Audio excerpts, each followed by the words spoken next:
Bonjour à toutes et à tous, chers passionnés de Ici tout commence. Aujourd'hui, préparez-vous à vivre une plongée intense et émotionnelle au cœur d'un épisode qui pourrait bien marquer un tournant historique dans l'histoire de l'Institut Auguste Armand. Alors que les portes de l'école se ferment officiellement, une onde de choc secoue Calvière. Trahison, révélation, rupture et réconciliation s'enchaînent à un rythme effréné. Entre les adieux bouleversants d'Anaïs à Sam, le retour inespéré de l'amour avec Milan, le secret de santé de Bérénice enfin dévoilé, et la montée d'une révolte étudiante d'une puissance inédite, rien n'est laissé au hasard. Mais ce n'est pas tout, une enquête haletante fait vaciller toutes les certitudes. Un nom circule. Une salière est retrouvée. Et soudain, tous les regards se tournent vers Tom. Coupable idéal ou victime d'un complot bien ficelé? Billy, seul contre tous, mène un combat acharné pour laver son honneur. Dans cette vidéo, nous allons décrypter chaque rebondissement, explorer les zones d'ombre, analyser les enjeux et vous livrer tous les détails que vous avez peut-être manqués. Installez-vous confortablement, car ce que vous allez découvrir dépasse tout ce que vous auriez pu imaginer. C'est plus qu'un épisode. C'est un séisme narratif. Et c'est maintenant. Alors que l'Institut Auguste Armand ferme officiellement ses portes, la tension reste vive au sein des élèves. Certains cherchent encore des explications, d'autres tentent simplement de garder la tête haute face à l'incertitude. Mais dans un coin plus calme de Calvière, au café de la place, un échange plus intime se prépare, et il pourrait bien refermer une blessure importante. Anaïs y retrouve Sam, sur le point de quitter la ville pour rejoindre Montpellier, où l'attend un nouveau départ. Avec Milan, il espère monter un petit restaurant, un projet porteur d'espoir, loin des erreurs du passé. Lorsque leurs regards se croisent, un silence s'installe, chargé de souvenirs douloureux. Mais Anaïs prend les devants. Elle lève les yeux vers lui et laisse tomber les mots qu'elle mûrissait depuis des jours. « Je voulais te voir avant ton départ. Pour te dire, pardon. J'ai été injuste. Je t'ai accusé sans preuve. » Sam hoche lentement la tête. Son regard, d'abord méfiant, se fait plus doux. Il sait ce que représente cette démarche pour Anaïs. Il sait aussi combien elle a souffert, combien il était difficile pour elle de voir en lui autre chose qu'un visage associé à un traumatisme. T'avais tes raisons. Mais merci. Vraiment. Un simple échange, mais un pardon sincère, libérateur. Avant de tourner les talons, Sam offre un dernier mot qui touche Anaïs droit au cœur. Milan t'aime, tu sais. Et quoi qu'il ait pu faire, il n'a jamais arrêté de croire en toi. C'est un mec bien. Anaïs le regarde s'éloigner, émue. Ce départ n'a rien d'un adieu amer. C'est un moment de clarté, de maturité, où chacun accepte ses erreurs et avance. Et dans les paroles de Sam résonne une vérité qu'elle ne peut plus ignorer. L'amour de Milan a toujours été là. Même dans les silences. Même dans les doutes. Dans un moment de calme, loin des remous provoqués par la fermeture de l'Institut, Carla observe Bérénice avec une attention particulière. Depuis plusieurs jours, elle perçoit des gestes inhabituels, des maladresses que son instinct ne peut plus ignorer. Et cette fois, il n'y a plus de doute, la main de Bérénice tremble, subtilement, mais de façon persistante. Touchée, Carla se rapproche, la regarde droit dans les yeux. « Tu veux bien me dire ce qui se passe ?» Bérénice baisse les yeux. Le masque tombe.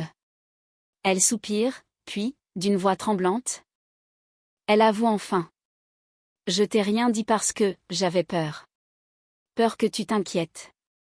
Mais surtout, peur de ne plus pouvoir cuisiner. » Ces mots, simples mais déchirants, en disent long sur la détresse qu'elle gardait enfouie. Cuisiner, c'est toute sa vie, son refuge, son langage. L'idée même de perdre cette capacité la terrifie. Elle craint de voir s'effondrer tout ce qu'elle a construit. Mais malgré cette angoisse, Bérénice tente de rassurer. Les médecins sont optimistes. Ce ne serait pas irréversible. J'ai rendez-vous avec une kiné lundi, pour commencer une vraie rééducation. Carla l'écoute en silence, les yeux brillants d'émotion. Elle comprend enfin le poids que portait sa compagne en secret. Sans un mot de reproche, elle s'approche, l'enlace doucement, avec une tendresse infinie. Merci de me l'avoir dit. Et je suis là. On va traverser ça ensemble. Dans cette étreinte silencieuse, Bérénice sent pour la première fois le poids de ses craintes s'alléger. Parce qu'elle n'est plus seule. Parce que Carla, loin de s'éloigner, est plus présente que jamais. L'amphithéâtre de l'Institut Auguste-Armand, habituellement animé par les discussions passionnées sur la cuisine, résonne cette fois d'un silence lourd et solennel. Les élèves, rassemblés en urgence, sentent que quelque chose de grave s'apprête à être annoncé. Les visages sont tendus, les regards échangés trahissent la peur de l'inconnu. Sur l'estrade, Tessier, Rose et Clotilde prennent place. Le directeur, d'un calme glacial, se lève le premier. Sa voix, ferme mais grave, coupe net les murmures. Comme vous vous en doutez, la situation est grave. Et après concertation avec les autorités, l'Institut ferme ses portes. Pour une durée indéterminée. Un choc électrique parcourt la salle. Certains élèves se crispent. D'autres échangent des regards perdus. Billy murmure, c'est pas possible. Carla reste figée, Gaspard baisse les yeux, abasourdi. Personne ne s'attendait à une telle sentence. Tessier poursuit, avec une pointe de tension dans la voix. Je vous promets que tout sera mis en œuvre pour que vous puissiez passer vos examens, quel que soit le temps que cela prendra. Mais pour l'instant, l'Institut doit rester fermé. Rose, à ses côtés, pose une main rassurante sur l'épaule d'un élève au bord des larmes. Clotilde, plus raide, observe la salle avec un mélange de dignité et de douleur. Les élèves comprennent que ce n'est pas une simple pause. C'est une rupture brutale.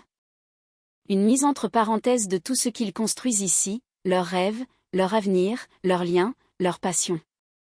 La cuisine, leur refuge, leur souffle. Leur raison d'être, leur est soudain retirée. Et dans cette salle silencieuse où le mot fermeture résonne encore, naît un sentiment partagé de perte et de révolte. Le jour est encore jeune, baigné d'une lumière pâle qui caresse les pierres du château de l'Institut. Milan, valise à la main, s'apprête à franchir les grilles, le cœur partagé entre excitation et mélancolie. Direction Montpellier, où un nouveau chapitre s'ouvre pour lui aux côtés de Sam, autour d'un projet culinaire qui pourrait bien tout changer. Mais alors qu'il pense partir dans le silence d'un adieu discret, des pas précipités résonnent derrière lui. C'est Anaïs, essoufflée, le regard rempli d'une intensité fébrile. Elle s'arrête face à lui, tremblante, les mots suspendus entre les battements de son cœur. Il n'en faut pas plus pour que Milan comprenne. Elle est venue. Elle n'a pas renoncé. Dans un sourire. Il la devance. Je ne t'en veux plus. C'est fini, tout ça. Anaïs baisse les yeux, soulagée, presque bouleversée par cette phrase simple, mais si lourde de sens. Plus besoin de longs discours. Le pardon est là, offert avec sincérité, et elle le reçoit comme un souffle nouveau. Dans un élan naturel, elle se jette dans ses bras. Et Milan la serre contre lui avec la tendresse de celui qui a eu peur de perdre l'essentiel. Le monde semble s'arrêter un instant autour d'eux. Le château, les épreuves, les doutes, tout s'efface. Puis, leurs lèvres se retrouvent dans un baiser doux et réparateur, un baiser qui scelle leur réconciliation et réaffirme leur lien. Rien n'est oublié, mais tout est pardonné. Ils se quittent apaisés, les cœurs légers, et surtout, unis. L'inquiétude monte. Lionel et Gaspard face à une vérité glaçante. Alors que la nouvelle de la fermeture de l'Institut se répand comme une traînée de poudre, Lionel et Gaspard, encore sous le choc, décident de ne pas rester dans le flou. Déterminés à obtenir des réponses, ils interpellent Tessier et Clotilde dans un couloir du château, alors que ces derniers tentent de gérer la crise. Le ton est respectueux, mais la tension est palpable. Monsieur Tessier, Madame Armand. On a besoin de comprendre. Cette fermeture, elle est vraiment temporaire, demande Gaspard. La voix un peu tremblante. Lionel, lui, ne cache plus son inquiétude. Parce que là, on parle de nos examens, de nos avenirs. On a le droit de savoir si tout ça va s'écrouler. Tessier s'arrête, visiblement contrarié d'avoir à dire tout haut ce qu'il espérait éviter. Il échange un regard bref avec Clotilde, puis lâche, le visage grave. Pour l'instant, la fermeture est administrative. Mais, si les conclusions de l'enquête sont accablantes, la justice pourrait décider de fermer définitivement l'institut. Le silence qui suit est glaçant. Gaspard blanchit. Lionel serre la mâchoire. L'idée que l'école mythique Auguste Armand puisse disparaître pour de bon leur est tout simplement impensable. Tessier tente toutefois d'apporter une nuance, ou du moins, un maigre espoir. J'essaie de négocier pour que l'internat reste ouvert. Ce serait un point d'ancrage ? Un moyen de maintenir un minimum de stabilité pour vous. Mais rien n'est encore garanti. Clotilde, plus réservée, acquiesce, consciente que les prochaines heures seront décisives. Les élèves, eux, repartent sous le choc, le cœur lourd, avec une certitude douloureuse, rien ne sera plus comme avant. Désemparés et impuissants face à la menace qui plane sur leur avenir, Lionel et Gaspard quittent le bureau de la direction le cœur lourd. Le regard encore perdu dans les propos alarmants de Tessier. Ils retrouvent leurs camarades rassemblés dans le hall d'entrée de l'institut. L'ambiance est électrique, le silence pesant. Mais très vite, la sidération laisse place à la détermination. C'est Billy qui brise la torpeur. On ne peut pas les laisser fermer l'école comme ça. On doit faire quelque chose. Alors, presque spontanément, les élèves s'assoient à même le sol, dans un geste de protestation silencieuse et solidaire. Un sit-in s'organise, symbole de leur refus d'abandonner ce lieu qui incarne leurs rêves, leur avenir, leur passion. Les uns s'installent en tailleur, d'autres croisent les bras, mais tous partagent la même volonté, résister. Pendant ce temps, dans le bureau de direction, l'atmosphère est tendue. Tessier, les sourcils froncés, fait les 100 pas. Il se retourne brusquement vers Clotilde.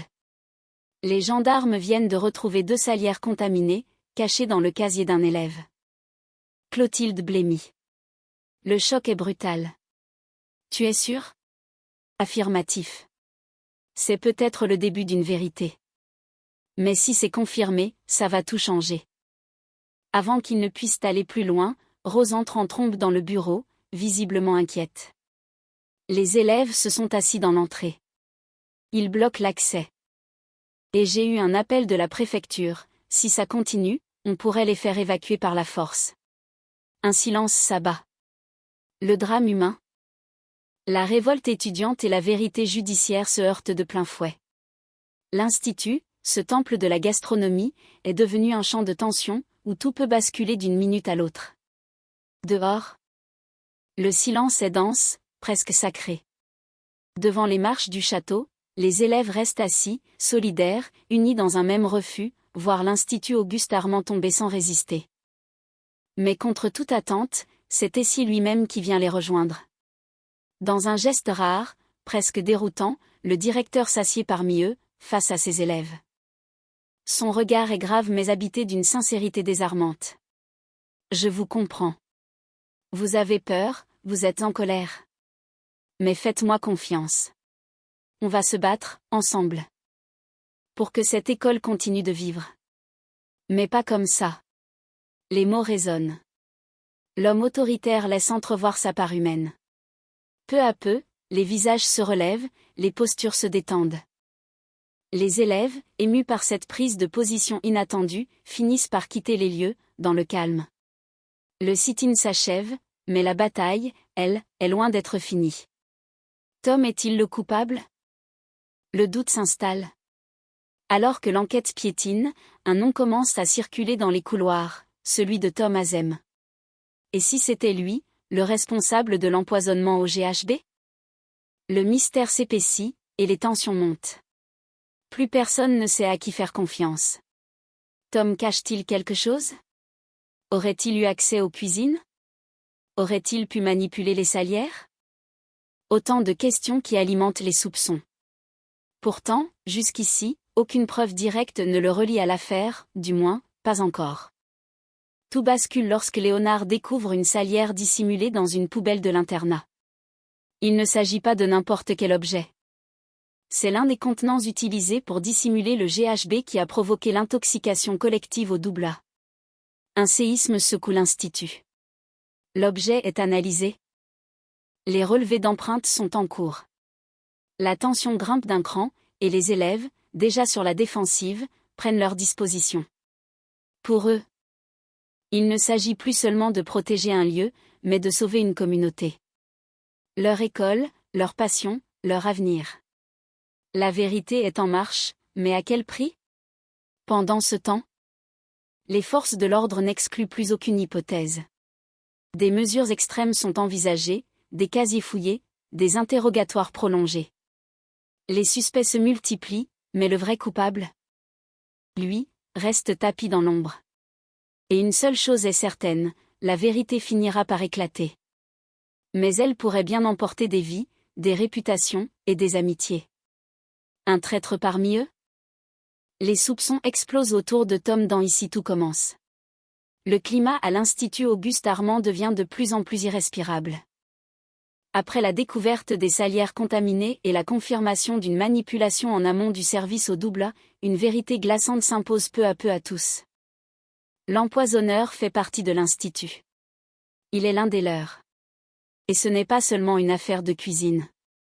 C'est une trahison intime, un coup porté en plein cœur de la communauté étudiante. Pire encore, Bérénice, qui se trouvait dans la salle ce jour-là, aurait pu y laisser la vie. Mais qui aurait pu aller aussi loin? Le doute plane sur chacun. Les regards se font plus lourds. La méfiance s'installe, insidieuse, venimeuse. Et puis, tout s'accélère, l'une des salières compromises est retrouvée dans le casier personnel de Tom. Tom dans la tourmente. Un coupable tout désigné? Dès cette révélation, la brigade de filles réagit au quart de tour. Pour elle, il ne peut y avoir de hasard. Et si ce casier contenait une preuve aussi accablante? C'est que Tom est forcément derrière tout ça.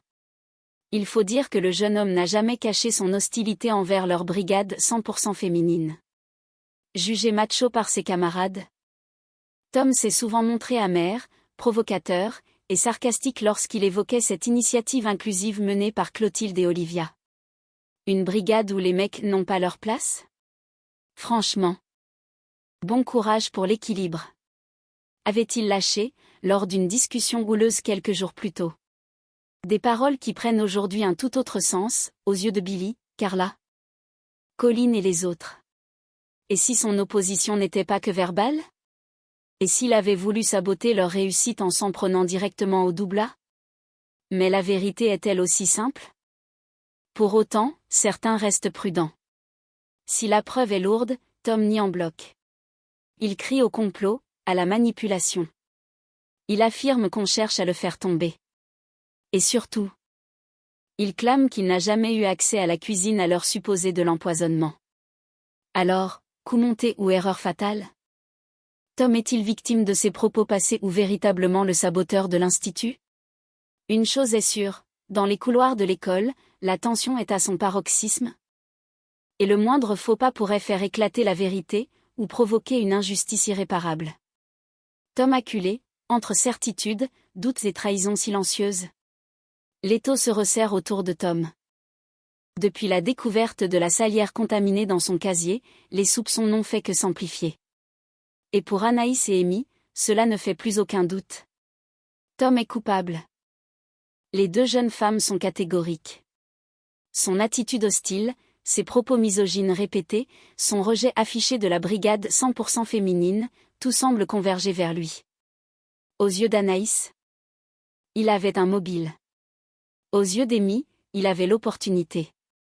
Mais au cœur de ce tourbillon d'accusations, une voix dissonante s'élève, celle de Billy. Billy refuse d'y croire.